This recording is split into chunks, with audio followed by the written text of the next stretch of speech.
എന്റെ ബാക്കിൽ ബാങ്കോക്കും മുന്നിൽ മയാമിയുമാണ്. வணக்கம். ஸ்ரீ வருஷா கார்ஸ்ல நீங்க நம்ம என்ன வண்டி கொண்டு வந்து பார்த்தீங்கன்னா மகேந்திரா ஸ்கார்பியோங்க. ஒரு 7 சீட்ல ஒரு ரகடான வண்டி கொண்டு வந்திருக்கோம். மகேந்திரா ஸ்கார்பியோ 2006 மாடலுங்க. எஃப்சி பார்த்தீங்கன்னா லைவில் இருக்கு, இன்சூரன்ஸ் முடிச்சுங்க. வண்டியோட ஆப்ஷன்ஸ் பார்த்தீங்கன்னா ஏசி வந்துடும், பவர் ஷேரிங் வந்துடும், பவர் விண்டோ வந்துருங்க, சென்ட்ரலாக் வந்துடும். அதுபோக பார்த்தீங்கன்னா டச் ஸ்கிரீன் ஆடியோ சிஸ்டம் போட்டிருக்காங்க. வண்டியில் பார்த்தீங்கன்னா எந்த ரீப்ளேஸ் கிடையாது, ஒரிஜினாலிட்டியாக இருக்கும். டயர் பாயிண்ட் பார்த்தீங்கன்னா 4 டயர் புது டயர் போட்டிருக்காங்க.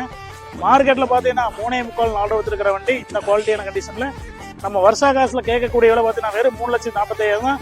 இது வந்து பிக்சட் பிரைஸ் கிடையாது, நேசப்பிளுக்கு நேரில் வாங்க, தரமான கார் எடுத்துட்டு போங்க. இந்த மாதிரி தரமான வண்டி விலை கம்மியாக வேணா மறக்காம வருஷா காசை ஃபாலோ பண்ணுங்க.